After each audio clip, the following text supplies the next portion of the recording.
Cuenta la leyenda que el 8 de diciembre de 1586, un reloj moro fue colocado en la torre de piedra de la Catedral de Santa María de Comayagua. Los residentes colonos celebraron con gran regocijo dando la bienvenida al hermoso regalo venido desde España de Su Majestad el Rey Don Felipe II, como un obsequio a Fray Jerónimo de Corella. Según se dice, la reliquia había sido fabricada en Sevilla por los árabes en el año de 1374, un siglo antes del descubrimiento de América, y dejada en el Palacio de la Alhambra en Granada. El reloj fue enviado primero de España a La Habana, llevado a Trujillo, y luego transportado hasta Comayagua. También se dice que este es el tercer reloj más antiguo de toda la Europa cristiana y el primero en dar la hora en toda América. Desde entonces, las 8 ruedas dentadas narran con su compás interesantes historias religiosas de la antañona ciudad colonial de Comayagua.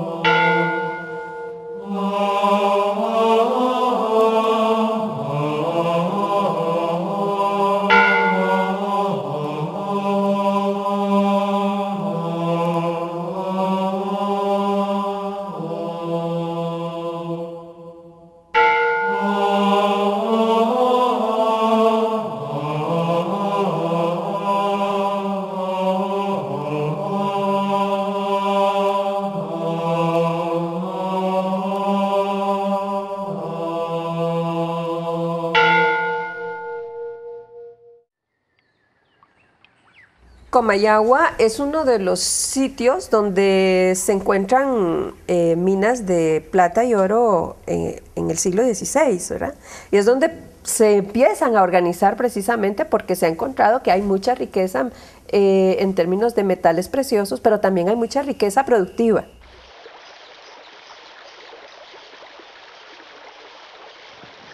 El capitán Alonso de Cáceres encuentra en su expedición en Honduras e Ibueras un valle con buen clima y bañado por acaudalados ríos que aseguraban abundantes frutos en su tierra. Este valle estaba equidistante entre los 2 océanos del norte y del sur y en medio de las ciudades importantes de la región, Santiago de los Caballeros de Guatemala y de León, Nicaragua.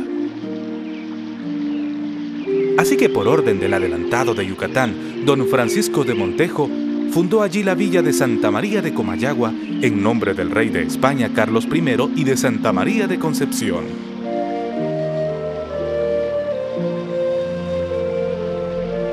Claro, esa villa estaba rodeada de población indígena. Entonces incendian esas primeras casas de paja que fundó Alonso de Cáceres. Y por eso es que un año después Alonso de Cáceres viene a fundar nuevamente, ya cuando logran conquistar y dominar a la población del valle, entonces ya fundan nuevamente y trazan. Y envié el socorro que pude a Alonso de Cáceres, capitán que había enviado a un valle que se dice de Comayagua, a pacificar y sosegar aquellas provincias. Y con el socorro que le envié, plogo a nuestro Señor que en breve tiempo se pacificó y sosegó. Y en nombre de la Virgen María se pobló una villa que se puso por nombre Santa María de Comayagua, y el capitán me vino a dar cuenta de todo lo sucedido. Carta enviada por Montejo el 1 de junio de 1539 a la Católica Majestad de Carlos V. La villa de Santa María por escritos legales fue nombrada como la Nueva Valladolid de Comayagua en el año de 1543 y se le dio el título de ciudad con derecho a usar su propio escudo en 1557. Hay que fundar conventos, hay que fundar iglesias para cristianizar a la población, y ese es el origen de todas esas iglesitas que usted va a encontrar a lo largo de la ciudad. ¿Por qué? Porque antiguamente eran barrios de indios. Y la cristianización es precisamente ese proceso de dominación mediante el cual la población indígena va a ser sometida, pero además va a someterse voluntariamente, en el sentido de que si logran hacerles creer en ese nuevo Dios que les están predicando, indudablemente que van a obedecer la situación económicas y sociales en que se encuentran sin tener mayor protesta.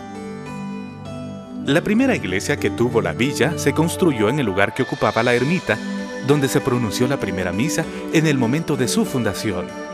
Alrededor de 1550, se construyó en ese mismo lugar una iglesia primitiva que era llamada la Iglesia Parroquial de la Villa de la Concepción del Valle de Comayagua, hoy la Iglesia La Merced. Las primeras edificaciones son de 4 postes de bahareque y de paja. Inicialmente, toda iglesia así nace. Después se le van cambiando estos materiales de construcción por otros más perecederos. Para 1598 más o menos ya hay una cédula en la que dice que deben de ser ya con materiales fuertes, ¿verdad? Especialmente piedras si es posible.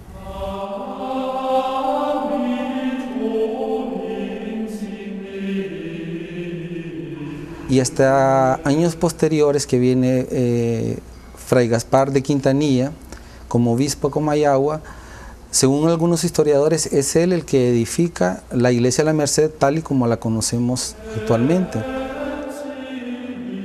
Esta iglesia centralizaba importantes decisiones para las órdenes católicas, y por haber empezado a ejercer el obispado en ella Fray Jerónimo de Corella, algunos la reconocen como la primera catedral de Honduras. Claro, el obispo daba misas en el inicio de la construcción de su iglesia, en la Iglesia de la Merced y en otra iglesia que desapareció de Comayagua, que se llamaba la Iglesia de Nuestro Señor de los Reyes. Pero eso no quiere decir que haya tenido la categoría de catedral, porque catedral es una cosa que solo el Papa puede dar a una iglesia cuando tiene un obispo consagrado para esa iglesia. La catedral es el lugar donde reside la autoridad que ostenta el cargo. Si nosotros nos ceñimos a la definición estricta del término, cualquier lugar, sea una choza improvisada, como sea un hermoso edificio como el que se tiene hoy día en Comayagua, fue catedral. Aparentemente no era consagrada, no había una bula papal, pero el hecho de que hubiera un obispo y el hecho de que en ese sitio se estuviera realizando todas las labores de una catedral, la convierte en realidad en la primera catedral que tiene este país. La lápida en relieve de Fray Gaspar de Quintanilla que se encuentra dentro de la iglesia aún se pueden ver en nuestros días. Asimismo, su escudo de armas en relieve, grabado en una de sus paredes. Mucha de la decoración original de la iglesia colonial fue perdida a través de los años.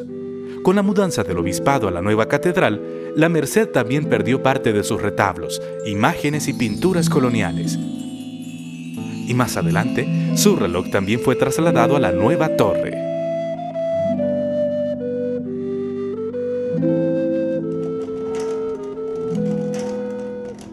El reloj lo que tiene de particular en realidad es el hecho de que tiene una maquinaria fabulosa, ¿verdad? Hace unos años, ahí por 1999, estuvo por acá en Honduras un relojero suizo para hacer una revisión de los relojes más importantes que habían en América. Uno de los más impresionantes para él fue el que vio en Comayagua, precisamente por la exactitud de la máquina, por la precisión de la máquina. Se cree pues que ese reloj le tocó al duque de Cocentaina, y que el duque de Cocentaina tuvo un hijo que se llamaba Fray Jerónimo de Corella, que fue nombrado obispo de Comayagua, y que entonces el duque le dijo a su hijo: te regalo mi reloj árabe de la Alhambra para que lo pongas en tu catedral cuando la construya. Pero como le digo, esa es la leyenda oral. Ahora, la leyenda escrita es la de Merlo, donde dice que el obispo Corella trajo un reloj de España, no dice de qué año, y que lo tenía en una torre de madera en la plaza, mientras él construía una torre de cantería, que fue la torre que hoy tiene la catedral, en 1665. Enfrente de la iglesia está la Plaza de Armas. Allí se construyó una columna llamada de la Constitución, por la vigencia de la Constitución de Cádiz de 1812, llamada también la columna de Fernando VII, y que erróneamente la gente la conoce como la Picota. Bueno, ese es un error de interpretación porque probablemente en 1500, cuando se funda la vía de la Concepción, se construyó una picota. Ustedes saben lo que es una picota, es una rampa de madera con un árbol, donde hay un lazo, donde se ahorca a la persona, que se le hace una rampa para que cuelgue. Eso en nada se puede parecer con el obelisco que hoy existe. Entonces él exponía a la vergüenza pública, pero no era tanto la vergüenza entendida como lo entenderíamos un miembro de la alta sociedad en Comayagua de la época, o un miembro de la población blanca de Comayagua de la época, sino más bien ejemplarizante respecto al resto de la población indígena. Pero para esa fecha ya las Cortes de España, ¿verdad?, ya están quitando los azotes y los grillos, ¿verdad? Ya de ahí para después de la independencia los castigos que se dan es obras comunitarias.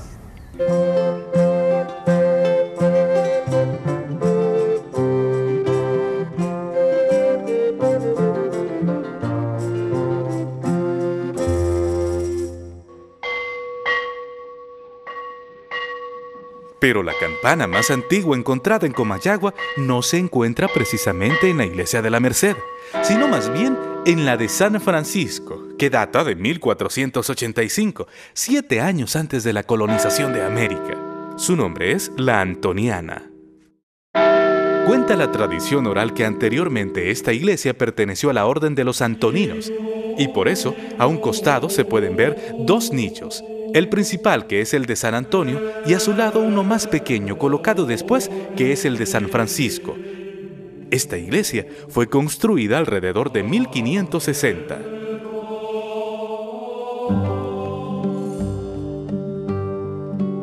Todas sus imágenes y retablos están decoradas con un estilo barroco.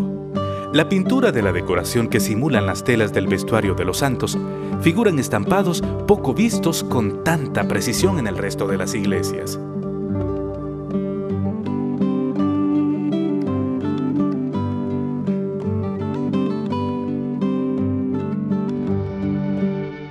La imagen más bella es la del Nazareno del siglo XVIII, que tiene una mirada impresionante, muy dulce. Hay una leyenda que cuenta que el Nazareno le robaron sus ojos y que al saberlo, una monja ofrendó los suyos con mucho amor al santo, y que por eso su mirada es tan real y conmovedora.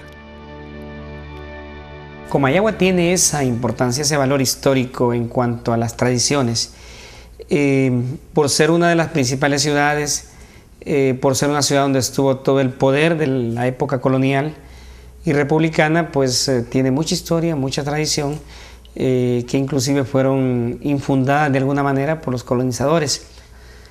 Las iglesias tienen sus propias historias, y la que recuerdo en este momento es algo de la iglesia San Francisco, que también es una de las antiguas, en donde aparentemente ahí sucedían casos misteriosos sobre una cruz que existía.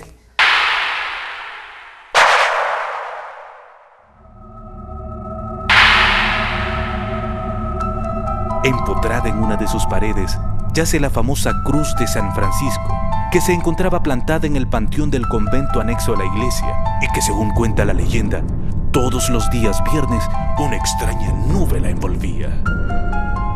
Según dice la tradición oral, del río Chiquito a poca distancia detrás del convento se levantaba una extraña nube en forma de fantasma y que a través de su movimiento lento llegaba hasta la cruz donde se posaba, transformándose en la silueta de una persona.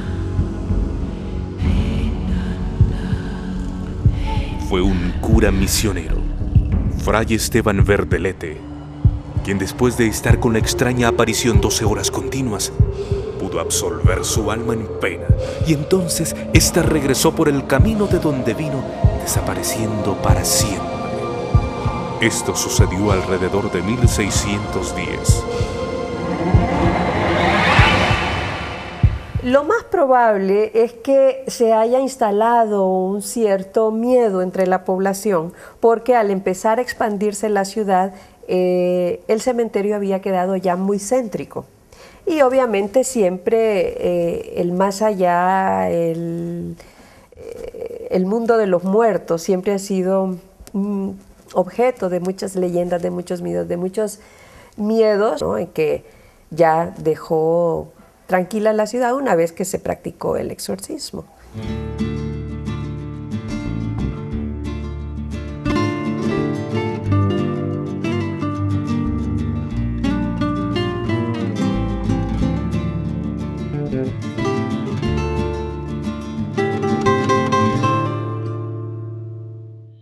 Otra leyenda popular es la del origen de la iglesia de San Sebastián.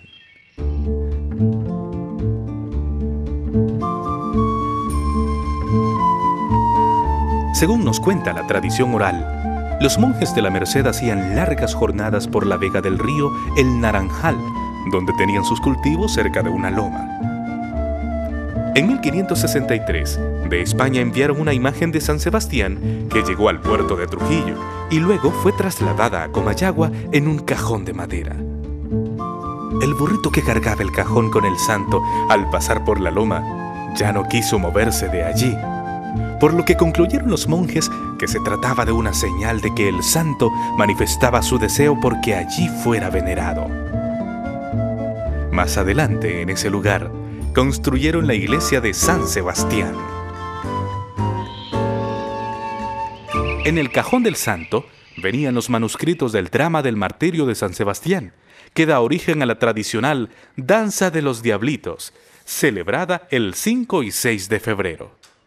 De esta imagen se empieza a celebrar un culto, del cual aparece una obra de teatro que es considerada la obra de teatro más antigua de Honduras, porque se viene representando desde hace 360 años, y que es la obra del martirio de San Sebastián, que es conocida con varios nombres en realidad, porque también se habla de la lucha de moros contra cristianos y la lucha del baile de los diablitos.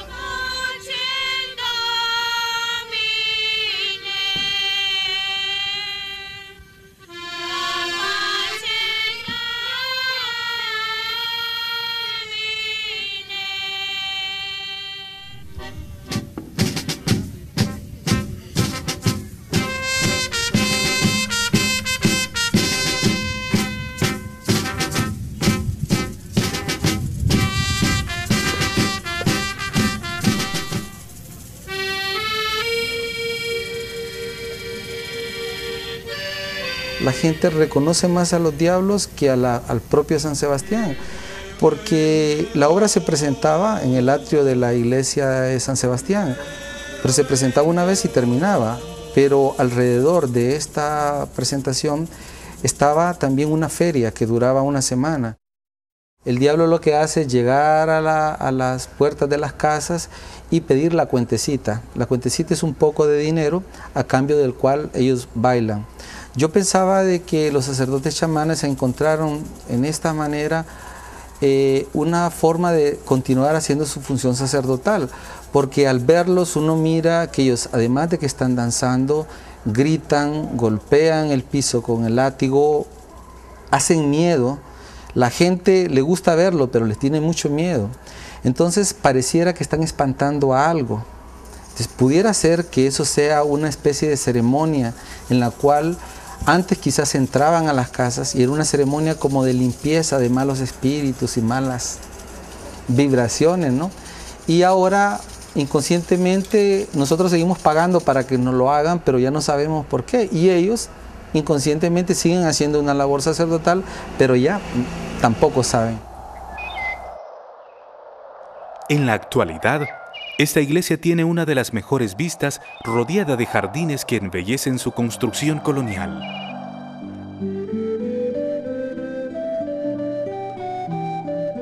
Dentro de la iglesia de San Sebastián, encontramos lápidas de piedra de personas ilustres con inscripciones largas que se han ido borrando con el tiempo, como la del primer obispo hondureño, Dr. Hipólito Casiano Flores.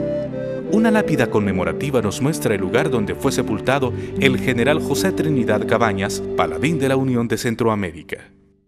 En las iglesias existían diferencias de rango y existían diferencias raciales también.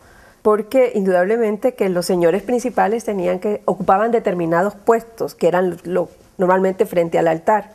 Y luego las otras personas que vivían en la comunidad tenían otro sitial, y la comunidad indígena y mulata, indudablemente que era el último eslabón en esa cadena, ocupaban el último lugar. Entonces normalmente no se acostumbraba que esas poblaciones fuesen a las mismas ceremonias religiosas que iba la clase alta, sino que ellos tenían sus ceremonias en sus pueblos. El indígena de América no estaba acostumbrado a interiores. Si ustedes ven todos los templos de los mayas, de los incas, de los aztecas, son al aire libre. Y entonces el indígena tenía temor de entrar, por ejemplo, al interior de una iglesia, ya como la construían los españoles, porque creían que les iban a caer encima.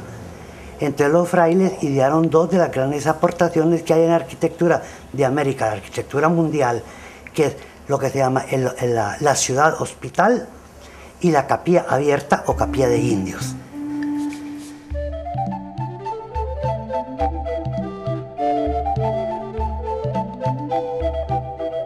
Al noroccidente de la ciudad encontramos la iglesia de Nuestra Señora de la Caridad de Illescas. Es la única en Honduras que tiene restos de haber tenido una capilla abierta. La iglesia fue construida en 1640 como una parroquia de pardos, mulatos e indios. De ahí la elegancia que encarna una Virgen morena en su retablo mayor. Atrás del altar mayor encontramos los restos de otro altar. Ambos se comunicaban por medio de una abertura que permitía que, al darle vuelta a la Virgen Morena, pudiera ser vista desde la congregación que se encontraba en la capilla abierta en el patio atrás de la iglesia.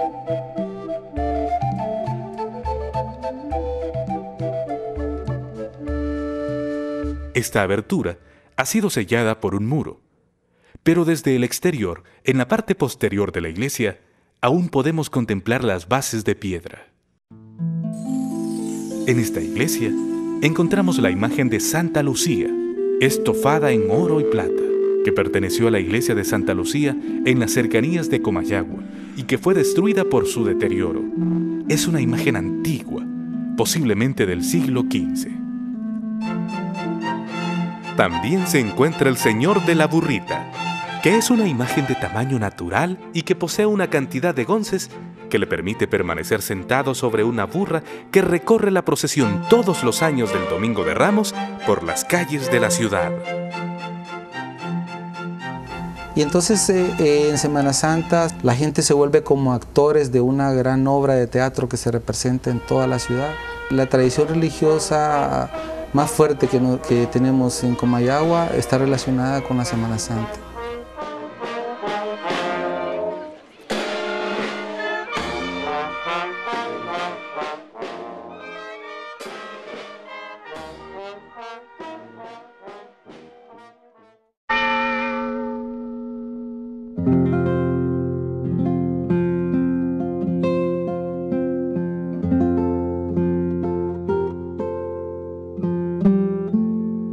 Pero de todas las iglesias de Comayagua, la que tiene la arquitectura más impresionante es desde luego la catedral. Su construcción se le acreditan a 3 prelados desde 1685 hasta 1715. La catedral o las otras iglesias son obras de arte y tienen mucho arte, pintura, escultura. Aunque no se quiera ver con los ojos de la fe, pues se tiene que ver con los ojos de poder admirar una cosa que es bonita.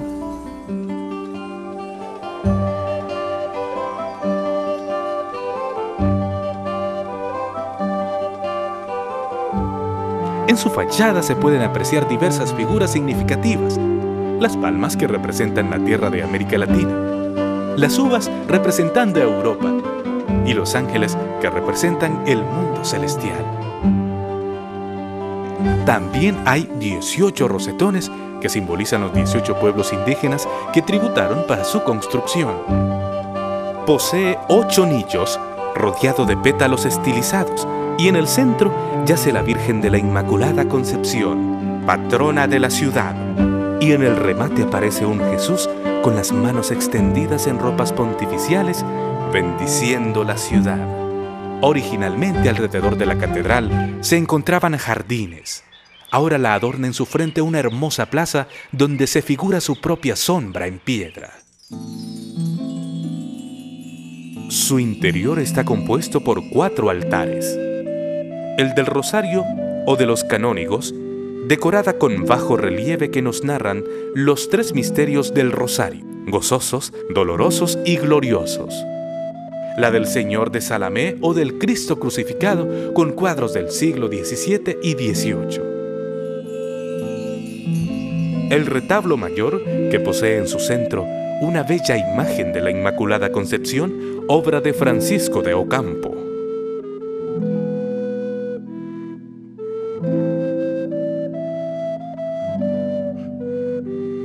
Y la del Sagrario, que alberga a la Virgen Inmaculada en el retablo que, según se dice, perteneció a la primera iglesia en Comayagua. En esta capilla también podemos observar la última lámpara colonial que tuvo la primera catedral, y en su bóveda observamos una decoración que revela un minucioso encaje. La historia nos dice que su santidad el Papa Pío IX agregó y admitió la Santa Iglesia Catedral de Comayagua con los mismos privilegios espirituales de la Basílica de Letrán, para que las indulgencias fueran concedidas como si estuvieran en la misma basílica. 31 de enero de 1871.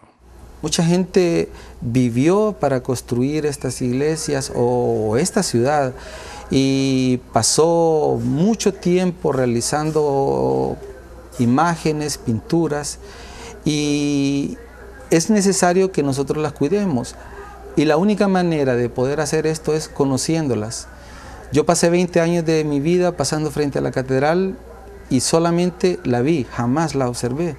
Hasta que un día me senté y empecé a leer un texto que me iba relatando qué significa cada cosa que está en la catedral, en la fachada de la catedral, en el interior de la catedral. Y en ese momento fue cuando realmente yo pude tomarle afecto y sentir que eso era algo importante en mi vida.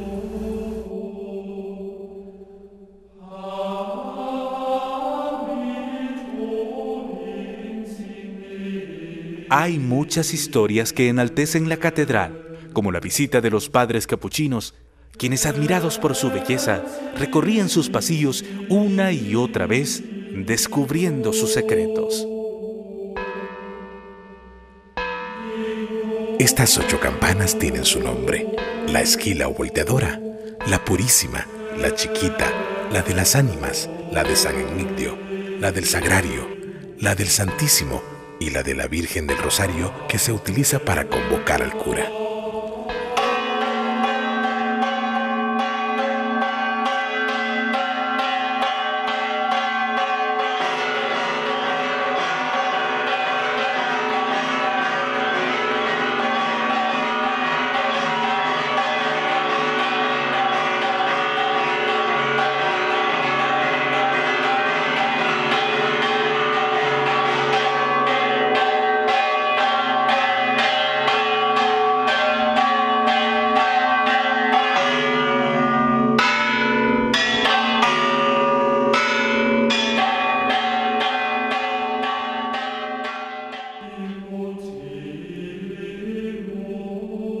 La sencilla maquinaria del reloj solo tiene 8 ruedas de acero fino y forjadas a martillo.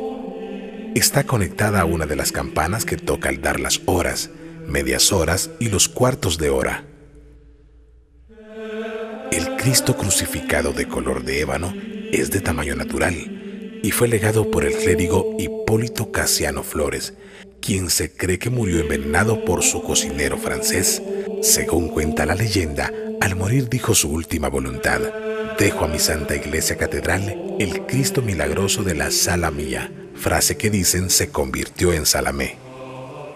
En ese pueblo que se llama Salamé veneran a esa imagen que Andrés de Ocampo la copia, y el gran mérito que tiene, ya hablando desde el punto de vista artístico, es porque en esa estatua trabajaron 3 grandes artistas de Sevilla. Andrés de Ocampo que lo esculpe en blanco, como se llamaba, o sea, la madera, y muere.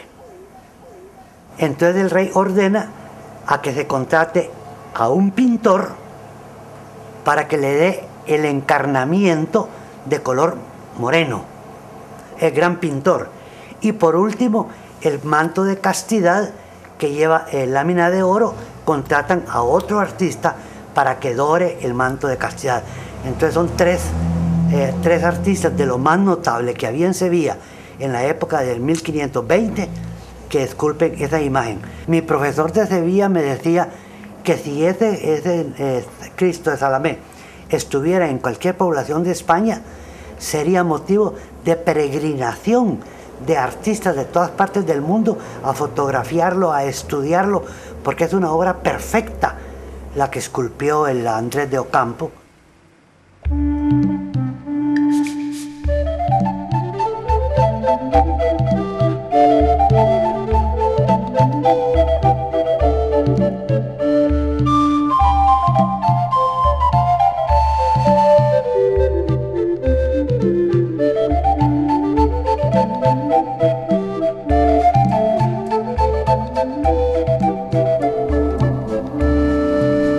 Se dice que en otra época existían túneles que comunicaban a las iglesias entre sí. Ahora se piensa que la puerta del subterráneo, que se encuentra en el altar mayor, más bien conducía a un compartimiento donde se guardaban los tesoros de la catedral. Este órgano fue traído desde Londres, mandado a fabricar por Monseñor Juan Félix de Jesús Cepeda y Cepeda, como una ofrenda de amor después de haber escuchado al hermoso coro que tenía la iglesia catedral en ese entonces. Lamentablemente, Monseñor Cepeda murió antes de que el órgano llegara a Comayagua en 1887. El bello órgano duró menos de un siglo en función.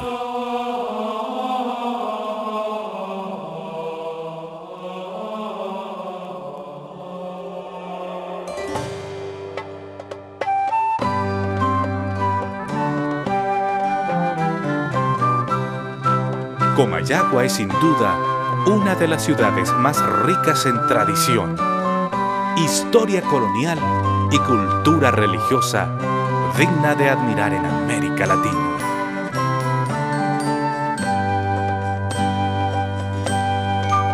La importancia que tiene Comayagua, no solo desde el punto de vista histórico, sino que desde el punto de vista artístico y arquitectónico, es su antigüedad. Probablemente es poca de las ciudades de América que conserva arquitectura del siglo XVI. No es lo mismo un edificio reconstruido que un edificio auténtico. Tiene cosas únicas como el caso de la catedral o el museo, o los dos museos que tenemos, un museo de cultura lenca que es único en el mundo y un museo de arte religioso.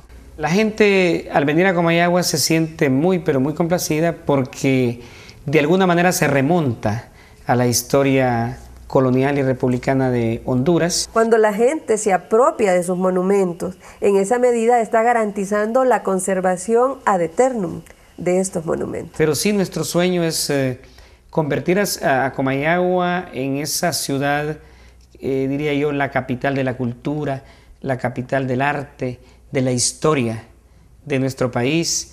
Esto es un legado, es algo que nos han heredado y que tenemos toda la obligación del mundo de cuidarlo para las generaciones posteriores. Ya lo vimos nosotros, pero otros también tienen derecho a verlo y tenemos que cuidarlo.